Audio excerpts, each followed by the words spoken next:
Hi friends, ముందుగా అందరికీ కూడా కొత్త సంవత్సరం శుభాకాంక్షలు అండి. ఈ 2025లో ఇంకా మంచిగా హార్వెస్ట్లు చేయాలి, మంచిగా అందరూ టెర్రస్ గార్డెన్ పెంచాలి అని కోరుకుంటూ మన వీడియోలోకి వెళ్ళిపోదాం.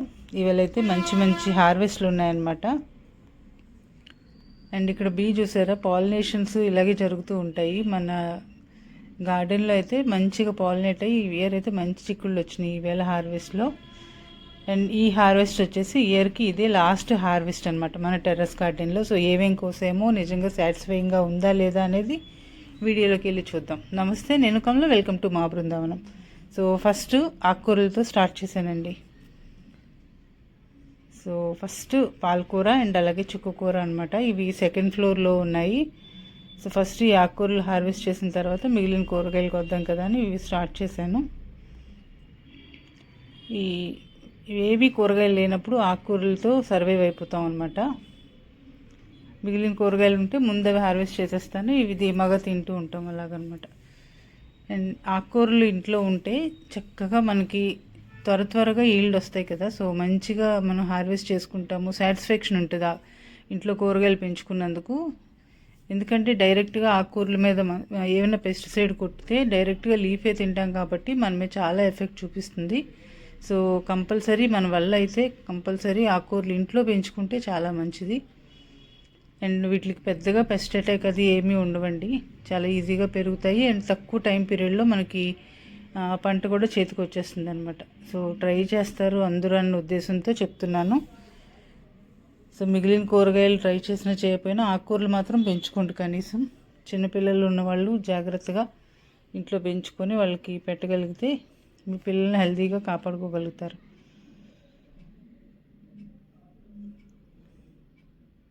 అండ్ ఇంకా తోటకూర అది వేయాలండి. మొన్న ఎందుకో సీడ్స్ జర్మినేట్ అవ్వలేదు. సో మళ్ళీ వేయాల్సి ఉంది, వేస్తాను ఇప్పుడు. కొత్త సంవత్సరంలో చేసే ఫస్ట్ పని అదే, ఆకుకూరలన్నీ మళ్ళీ వేయాలనుకుంటున్నాను. అండ్ ఇక్కడ చూసారా, ఫ్రూట్స్కి వద్దాం కదా అని వచ్చాను. ఈలోపు ఈ ఉడతలు ఉన్నాయి చూసారా, సైట్లోనేమో పపాయాస్ తినేస్తాయి, ఇంట్లోనేమో ఈ దానిమ్మకాయలు వాటికి. నిన్న కూడా ఇలా వీడియో క్లిప్ తీయబోయానండి, కబాల్ని పారిపోయింది అంతే. చక్కగా కూర్చొని హ్యాపీగా రిలాక్స్గా తింటుందనమాట. సో ఒక కాయ హార్వెస్ట్ చేశాను కదా, ఇది చెక్ చేసిన తర్వాత రెండోది మళ్ళీ రేపు ఎప్పుడో హార్వెస్ట్ చేస్తాను. అండ్ ఇక్కడ చూసారా వాటర్ యాపిల్స్, యాక్చువల్గా ఇవి వచ్చేసి పింక్ కలర్లోకి వస్తాయి, ఈలోపే కొన్ని రాలిపోతున్నాయి అనమాట. నిన్న అలాగే ఒకటి పడిపోయింది. అండ్ ఇక్కడ ఆల్రెడీ వైట్ ఫ్లేస్ స్టార్ట్ అయిపోయినాయండి, ఇప్పుడు మొదలవుతాయి. ఇంక సమ్మర్ వరకు ఇంక పోవన్నమాట. మళ్ళీ నీమ్ ఆయిల్ ఏదో స్ప్రే చేయాలి. నేను ఇంట్లో ఎంత కంట్రోల్ చేసినా నాకు ప్రాబ్లం ఏంటంటే, మెయిన్ రోడ్డు పక్కనే హౌస్ అవ్వడం వల్ల మెయిన్ రోడ్డు మీద కొంచెం చెట్లకి వచ్చేస్తుంది. సో అక్కడ నుంచి కంట్రోల్ చేయలేకపోతున్నాను. అండ్ కారం బంతి పూలు చాలా బాగా వచ్చాయండి. బంతి పూలు పెద్ద రాలేదు ఇయర్, బట్ కారం బంతి మాత్రం బాగా వచ్చినాయి. కొన్ని ప్రాంతాల్లో కారం బంతి అంటారు, కొన్ని ఏరియాస్లో సీమ బంతి ఏదో అంటారు ఇవి. అండ్ నెక్స్ట్ దొండకాయలండి. పెద్దగా రావనుకున్నాను, అక్కడక్కడ కొంచెమే కాయలు కనిపిస్తున్నాయి. బట్ ఈ వారం అయితే బాగానే వచ్చినాయిలేండి. ఈ చెట్టుకు వచ్చేసి కొంచెం చిన్నగా వచ్చినాయి సైజు, కిందని వేరే పాదు ఉంది, దానివైతే మంచి సైజు వచ్చినాయి. సో నేను వాయిస్ ఓవర్ ఇవ్వడం వల్ల మీకు ముందుగా చెప్పేస్తున్నానండి.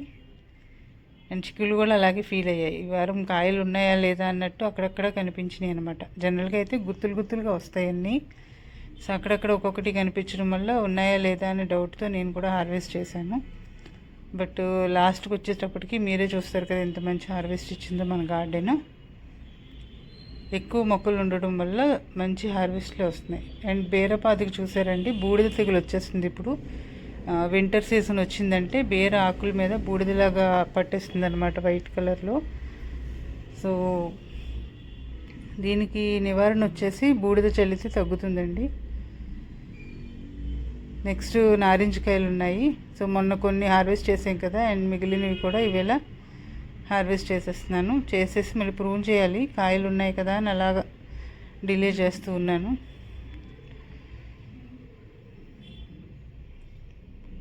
అండ్ సేమ్ అండి, బెండకు కూడా సేమ్ ఇదే ప్రాబ్లం వచ్చింది. నేనేంటంటే బూడిదంతా కలెక్ట్ చేసి అది గార్డెన్లో ఉంచేసి మర్చిపోయాను. మొన్న వర్షాలకి కొంచెం తడిచిపోయింది. సో మళ్ళీ కలెక్ట్ చేయాల్సి ఉంది. బూడిద మనకి సిటీలో కలెక్ట్ చేయడం కొంచెం కష్టమే. నేనేంటంటే వర్కర్స్ దగ్గర అడిగి తెప్పించుకుంటూ ఉంటానన్నమాట. సో తడిచిపోవడం వల్ల దీనికి అప్లై చేయడం అవ్వట్లేదు. ఈ లీవ్స్ అన్నీ కూడా కట్ చేసి దూరంగా వేసేస్తే ప్రాబ్లం ఉండదు. ఇంకా కొంతవరకు కంట్రోల్ చేయగలుగుతాం అది. ఈ దొండకాయలు మాత్రం కాస్త భలే వస్తాయండి. ఇలా చూసారా, ఒక లైన్ లాగా. ఎప్పుడు చెప్తూ ఉంటాను కదా, దొండ తోరణం అని గార్డెన్కి. అలా తోరణంలాగే హ్యాంగ్ అవుతూ ఉంటాయి అన్నమాట. 365 days కాసేవి దొండకాయలు ఒకటే. మీరు తీసి మళ్ళీ పెట్టే పని లేకుండా చక్కగా ఒకసారి పెట్టుకున్నామంటే గార్డెన్లో కంటిన్యూ ఉంటాయి. అండ్ ఇక్కడ ఈ కొమ్మకు చూసారా ఇలాగా చిన్న బబుల్స్లో వచ్చినాయి కదా. సో అవి వచ్చేసి నెమటోడ్స్ అండి. ఇలాగ తీగకు వచ్చే నెమటోడ్ అనమాట. అక్కడ వరకు కొమ్మ కట్ చేసి పడేస్తే మనకి అది స్ప్రెడ్ అవ్వకుండా ఉంటుంది. అండ్ అలాగే చిక్కుడుకాయలు ఉన్నాయి నెక్స్ట్.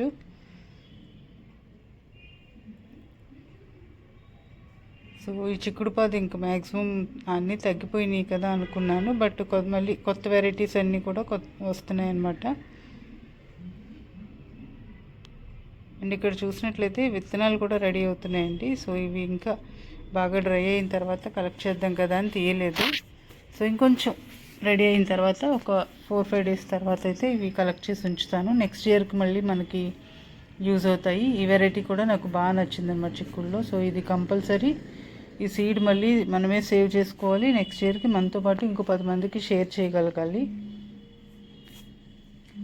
అండ్ చాలామంది కొరియర్లో పంపమని అడుగుతున్నారండి. ఇంకా నాకు అసలు కొరియర్స్ అవి సరిగ్గా ఐడియా లేదు. సో కనుక్కొని అప్పుడు తప్పకుండా మిగిలిన వాళ్ళకి షేర్ చేయడానికి ట్రై చేస్తాను. నేర్చుకోవాలి నేను కూడా. అండ్ ఇక్కడ కాకర అండి, అలా చెట్టును విడిన తర్వాత బాగుంటుంది అనమాట. విత్తనాలు బాగా జర్మినేట్ అవుతాయి. అండ్ ఇక్కడికి వచ్చేటప్పటికి రేగిపళ్ళు చెట్టు, యాపిల్ బేర్ అంటారు కదా. సో పూత చాలా బాగా వచ్చింది. కాయలన్నీ రాలిపోయి కొన్నే మిగిలి. సో చిన్నవి వస్తున్నాయి కాయలు. చూడాలి, ఇది పెద్దదని తెచ్చాను బట్ చిన్న చిన్న కాయలే వస్తున్నాయి. వాటర్ యాపిల్స్ నిందా చూపించాను కదా. ఫుల్ కొమ్మ నిండా బంచ్ వస్తుంది అనమాట. నాకు ఏంటంటే గ్రాఫ్టింగ్ మొక్కల దగ్గర వేరే కొమ్మకు కూడా పోతొచ్చే వరకు నాకు భయం. ఎందుకంటే ఒకే కొమ్మకు వస్తుంటాయి ఒక్కొక్కసారి. సో అది గమనించుకోవాల్సిందే. ఈ బీ మాత్రం నేను చిక్కుడుకాయలు కోసినంత సేపు తిరుగుతూనే ఉందండి అలాగా చక్కగా. అండ్ నెక్స్ట్ పాల చిక్కుడు అండి. ఇవి కొంచెం తగ్గినాయి ఈ వారం. అక్కడక్కడ కొంచెమే కాయలు వస్తున్నాయి. కొంచెం మళ్ళీ వీటికి మాన్యూర్లు అందిస్తే మళ్ళీ రీగ్రోత్ అవుతూ ఉంటాయి పక్క నుంచి బ్రాంచెస్ వస్తూ. సో ఈ వారం అయితే చాలా తక్కువ ఉన్నాయి పాల చిక్కుడు అండ్ 365 days చిక్కుడు రెండు కూడా చాలా తక్కువ వచ్చినాయి. ఇందులో కూడా సీడ్స్ అయితే రెడీ అవుతున్నాయండి పాల చిక్కుడు కూడా.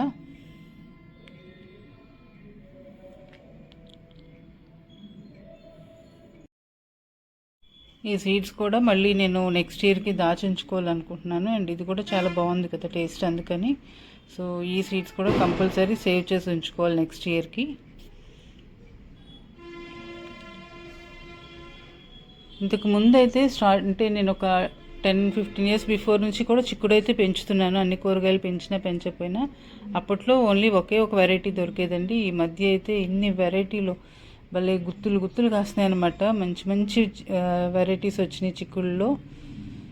ఇప్పుడు అన్నీ అవైలబుల్గా ఉన్నాయి చాలా రకాలు. అప్పట్లో తక్కువ ఉండేవి. చాలామందికి తెలుసో తెలీదో సత్యసాయి అగ్రో అని చెప్పి ఉండేదన్నమాట కాంప్లెక్స్ దగ్గరలో, డాబా గార్డెన్స్ ఏరియాలో అలాగా. సో వాళ్ళ దగ్గర తెచ్చుకునే వాళ్ళం సీడ్స్. ఇప్పుడైతే బాగా దొరుకుతున్నాయి అందరికీ. అండ్ ఇలాగ మా ఫ్రెండ్స్ ద్వారా కూడా అందరం షేర్ చేసుకోగలుగుతున్నాం. రేర్ వెరైటీస్ అన్నీ కూడా చక్కగా దొరుకుతున్నాయి. సో ఇన్ని రకాల చిక్కుళ్ళన్నీ పెంచగలుగుతున్నాం అనమాట. అండ్ ఈ వెరైటీ మాత్రం బాగా కాస్తుందండి. గుత్తులు గుత్తులు వచ్చేస్తున్నాయి చక్కగా. సో చిక్కుళ్ళు లేవు అని ఆలోచిస్తున్నాను, కానీ ఇవి చూడండి లోపల లోపల దాక్కొని ఎన్ని కాయలు ఉన్నాయంటే ఇవాళ మంచి హార్వెస్ట్ వచ్చింది చిక్కుడు అయితే. సో ఆ రెండు వెరైటీలు తగ్గినా ఈ వెరైటీ మాత్రం ఎక్కడ తగ్గలేదనమాట. మంచి హార్వెస్ట్ ఇచ్చింది. కొమ్మల మధ్యలో దాక్కుని ఉన్నాయి కాయలన్నీ అయితే. ఇవన్నీ కోసేటప్పటికి 1 kg పైనే అయి ఉంటాయిలేండి. ఇంకా కొన్ని బీరపాదులు అవి ఉన్నాయి. సో అవన్నీ తీసేసి మళ్ళీ కొంచెం ఒక 4-5 days డ్రై చేసి మళ్ళీ ఏమైనా కొత్త మొక్కలు పెట్టుకుంటే అందులో ఇవి అవ్వేటప్పటికి మళ్ళీ అవి రెడీ అవుతూ ఉంటాయి కూరగాయలు. సో అలాగ మనకి ఇంట్లో బ్రేక్ అనేది లేకుండా కంటిన్యూస్గా వెజిటబుల్స్ హార్వెస్ట్ వస్తూనే ఉంటుంది అలా ప్లాన్ చేసుకుంటే. అన్ని కుండీలు ఉన్నాయి కదా అని మొత్తం ఒకేసారి పెట్టేసాం అనుకోండి, ఒకరోజు మంచి హార్వెస్ట్ వస్తుంది, తర్వాత వేయడానికి ఇంక మనకు అవ్వదన్నమాట. సో అందుకని ఆల్టర్నేట్గా ప్లాన్ చేసుకుంటే కంటిన్యూస్గా మనకి ఎప్పుడు హార్వెస్ట్లు వస్తూ ఉంటాయి. అండ్ ఇది చూసారా, ఈ చిక్కుడు వచ్చేసి గుత్తి చిక్కుడు అండి. ఇది కూడా ఈ సీడు చాలా రకాలు వేసాను అనమాట, కొన్ని రాలేదని ఆలోచిస్తున్నాను. అందులో ఇదొక వెరైటీ గుత్తి చిక్కుడు. లాస్ట్ టైము ఇది కూడా స్వరూప గారి దగ్గర ఎప్పుడు తీసుకున్నాను, గజవాడ స్వరూప గారు ఉన్నారు కదా, ఆవిడ దగ్గర కొన్నాను అనమాట. సో లాస్ట్ ఇయర్ సీడ్ మళ్ళీ సేవ్ చేసి ఇయర్ వేసాను. ఎక్కువ చిక్కుళ్ళు పెట్టడం వల్ల కన్ఫ్యూజ్ అయిపోయి ఏది జర్మినేట్ అయ్యింది ఏది అవ్వలేదు అనేది సరిగ్గా తెలియలేదు. బట్ ఫైనల్గా ఆ చిక్కుడు కూడా మళ్ళీ మన గార్డెన్లో వచ్చింది. అది కూడా మళ్ళీ సీడ్ కలెక్ట్ చేసుకొని దాచుకోవాలి.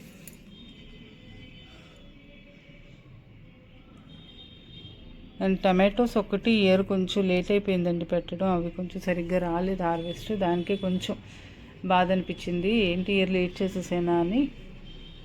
మిగిలినవన్నీ అయితే ఓకే. ప్రస్తుతానికి మిర్చి టమాటా అయితే సరిగ్గా రావట్లేదు అనమాట. చూసారా లోపలికి ఎలా ఉన్నాయో కాయలు.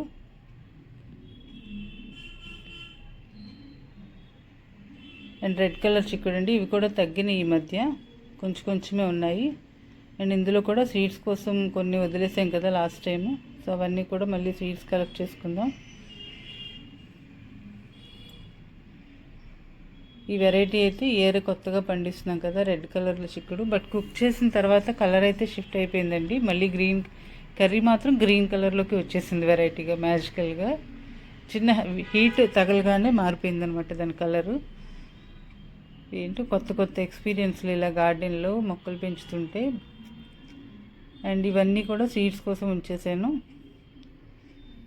సో కలెక్ట్ చేసుకుని నెక్స్ట్ ఇయర్కి మంచిగా మళ్ళీ ఇవన్నీ సేవ్ చేసుకోవాలి మన గార్డెన్ నుంచే. ఈ బంచు అండ్ ఈ పైన ఇంకో బంచ్ ఉంది కదా, ఇవి రెండు కూడా సీడ్స్ కోసం సేవ్ చేసి ఉంచుతున్నా. కొన్ని అక్కడక్కడ మనం చూసుకోకుండా వదిలేస్తూ ఉంటాము, సో అవి కూడా మళ్ళీ నెక్స్ట్ ఇయర్కి ఉపయోగపడుతూ ఉంటాయి అన్నమాట.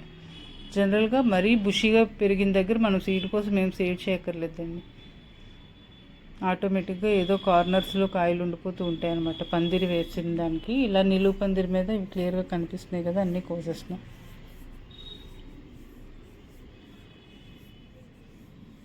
సో ఇవ్వండి ఈవేళ కోసిన చిక్కుళ్ళు అయితే. అండ్ నెక్స్ట్ ఫ్రెష్గా కొత్తిమీర అయితే ఉంది. ఇలా హార్వెస్ట్ చేస్తుంటేనే మంచి స్మెల్ వస్తుందన్నమాట కొత్తిమీరది. సో ఇది కూడా కొంచెం మార్నింగే చేస్తున్నాను కదా హార్వెస్ట్, కొంచెం కర్రీస్లో వేసుకోవచ్చు కదా అని కొంచెం కోస్తున్నాను. ఈ కొత్తిమీర విత్తనాలు లాస్ట్ టైం కూడా చెప్పానండి, విశాలాక్షి నగర్లో ఉండే వాళ్ళకైతే ఐడియా ఉంటుంది. మండే మీకు సంత అవుతుంది కదా, అక్కడ పెడుతున్నారు. ఈ విత్తనాలు అయితే చాలా బాగా జర్మినేట్ అవుతున్నాయి. అండ్ కొత్తిమీర కూడా చాలా బాగుందన్నమాట, దేశీ కొత్తిమీర, హైబ్రిడ్ కాదు. మంచి స్మెల్ వస్తుంది, ట్రై చేయండి అక్కడ మీకు ఎవరికైనా అవైలబుల్గా ఉంటే. అండ్ నెక్స్ట్ ఫైనల్గా కొంచెం పాలకూర ఇక్కడ కుండీలో పెట్టాను కదా, చిక్కుడుతో పాటు కాంబినేషన్ పెట్టేశాను. సో ఇది కూడా చాలా బాగా జర్మినేట్ అయింది పాలకూర కూడా. యాక్చువల్గా ఇది మొత్తం తీసేయాల్సిందేమో, చిక్కుడుకి బలం తగ్గిపోతుంది అనిపిస్తుంది. బట్ చూస్తాను, ఇంకో నెక్స్ట్ హార్వెస్ట్లో కంప్లీట్గా తీసేస్తాను. ఈవేళ కొంచెం కోసుకుంటే సరిపోతుంది. సో చాలా రోజుల తర్వాత ఈవేళ ఆకుకూరలు ఎక్కువ హార్వెస్ట్ చేసినట్టున్నానండి. మధ్యలో ఒకసారి కోసాను, సో మళ్ళీ ఈవేళ అనమాట. అండ్ నెక్స్ట్ చెప్పాను కదా, న్యూ ఇయర్లో చేసే ఫస్ట్ పని ఆకుకూరలు వేయాలి మళ్ళీ కొత్తగా. అన్ని రకాలు చాలా వెరైటీస్ పెంచాలని ఉంది సార్ ఆకుకూరల్లో. ట్రై చేస్తాను, ఎన్ని వెరైటీస్ చేయగలుగుతానో చూద్దాం. అండ్ ఈ మధ్య ఈ గ్రో బ్యాగ్స్ ఏంటంటే చాలా సంవత్సరాలు అయిపోయింది కదా, సో అటు ఇటు పడిపోవడం, విత్తనాలు సరిగ్గా జర్మినేట్ అవ్వకపోవడం అలా జరిగింది. ఆకుకూరలకి ఎప్పుడు గ్రో బ్యాగ్స్ యూజ్ చేసేదాన్ని. సో ఈసారి మార్చేస్తాను ఇంకా. సో చూసారు కదండి, ఫైనల్గా పై 2 ఫ్లోర్స్లో వచ్చిన హార్వెస్ట్ అనమాట. ఇంకా ఈ ఫ్లోర్లో ఏమున్నాయో చూసి హార్వెస్ట్ చేసేద్దాం. అండ్ ఇది వచ్చేసి గ్రౌండ్ ఫ్లోర్లో కొంచెం చిక్కుళ్ళు ఉన్నాయి. సో ఇవి మొన్న వర్షాలకి తర్వాత వచ్చిన చిగురండి. సో అందుకని కొంచెం అక్కడక్కడే ముదరకాయలు ఉంటాయి. సో కొంచెం హార్వెస్ట్ చేసుకుంటే సరిపోతుంది. నెక్స్ట్ మళ్ళీ 4-5 డేస్ తర్వాత హార్వెస్ట్ చేసుకోవచ్చు అనమాట.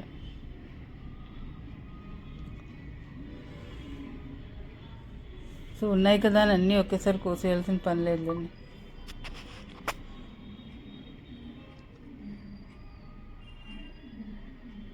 ఇవి వచ్చేసి ఫస్ట్ ఫ్లోర్ అండి చిక్కుడు. ఇక్కడైతే చాలా తక్కువే ఉన్నాయి వెజిటబుల్స్ ఈ వీక్ అయితే. సో ఏవి ఉన్నాయో చూపిస్తా చూడండి. వంకాయలు కూడా తగ్గినాయండి, ఒక 5-6 కాయలు అలా ఉంటాయేమో అంతే. వంగ మొక్కకి ఎండ ఎక్కువ కావాల్సి ఉంటుంది, సో అప్పుడే కాయలు బాగా వస్తాయి. మళ్ళీ ఇవి విత్తనాలు అయితే పెట్టుకోవాలండి, కొత్తగా నారు పోసుకొని మళ్ళీ సైట్లో వేసుకోవాల్సింది వంకాయలు అయితే. అండ్ ఇవి వచ్చేసి చార్ల వంకాయలండి. ఈ చెట్టు కొంచెం పాడవుతుంది, తీసేయటమా లేదంటే స్ప్రే చేసి చూడటమా ఒకసారి చూడాలి. సీడ్స్ కోసమని ఇంకా వెయిట్ చేస్తున్నాను. సో ఒక 2-3 కాయలు అయితే తయారవుతున్నాయి. ఆ సీడ్స్ సేవ్ చేసుకుంటే నెక్స్ట్ ఇయర్కుంటాయి. సో ఇవ్వండి, ఈవేళ నిజంగా ఫుల్ సాటిస్ఫై అనమాట నేను. ఎందుకంటే అటు పువ్వులు, ఇటు కూరగాయలు, పళ్ళు, ఆకుకూరలు అన్ని రకాలుగా కూడా మనకు మంచి హార్వెస్ట్ వచ్చింది. అండ్ కొన్ని సీడ్స్ కూడా కలెక్ట్ చేసి ఉంచాము. సో చాలా హ్యాపీ అనిపించింది అనమాట. ఫ్రూట్స్లో కూడా 3-4 వెరైటీస్ అయితే వచ్చినాయి. 4 వెరైటీస్ వచ్చినాయి యాక్చువల్గా. అండ్ ఇది లాస్ట్ అండ్ ఫైనల్గా కింద ఫ్లోర్లో ఉన్న దొండకాయలు కూడా హార్వెస్ట్ చేస్తున్నాను. ఉన్న ఆర్గానిక్ మేళల్లో కూడా మళ్ళీ దొండపాదు కనిపించిందండి. సో ఒక దొండకొమ్మ తీసుకొచ్చాను. సో మళ్ళీ అది సెకండ్ ఫ్లోర్లో పెడతాను. ఇయర్ అయితే మంచి హార్వెస్ట్లు అయితే వస్తాయి దొండ నుంచి. సో మీ అందరూ కూడా మళ్ళీ ఇంకొకసారి చెప్తున్నాను, కొత్త సంవత్సరంలో కొత్త నిర్ణయాలు తీసుకుంటాము. సో కంపల్సరీ అది గార్డెన్ గురించి అయి ఉంటుందని మనస్ఫూర్తిగా ఆశిస్తున్నాను. సో మరిన్ని టెర్రస్ గార్డెనింగ్ పెరగాలి, చాలామంది గార్డెనింగ్ చేయాలి అని ఆశిస్తూ, సో మన హార్వెస్ట్ అయితే ఇదండి. ఫైనల్గా మొత్తం ఫుల్ఫిల్ అయిపోయింది ఈవేళ. మన ఎండింగ్ ఇయర్, లాస్ట్ హార్వెస్ట్ ఇయర్కి చాలా మంచిగా సాటిస్ఫాక్షన్గా జరిగింది. చక్కగా పువ్వులు, పళ్ళు, కూరగాయలు అండ్ అలాగే ఆకుకూరలతో ఫుల్ సాటిస్ఫాక్షన్ అనమాట. చిక్కుల్లో మంచి రకాలు పెంచగలిగాము అండ్ అలాగే ఫ్రూట్స్లో కూడా మంచి వెరైటీస్ పెంచాము. సో ఈ వీడియో మీ అందరికీ కూడా నచ్చుతుంది అనుకుంటున్నాను. వీడియో మీకు ఎలా అనిపించిందో కామెంట్స్లో తెలియచేయండి. వీడియో మీకు నచ్చినట్లయితే లైక్ చేయండి అండ్ అలాగే ఫ్రెండ్స్ అండ్ ఫ్యామిలీ మెంబర్స్కి కూడా షేర్ చేయండి. Thank you all for watching మా బృందావనం.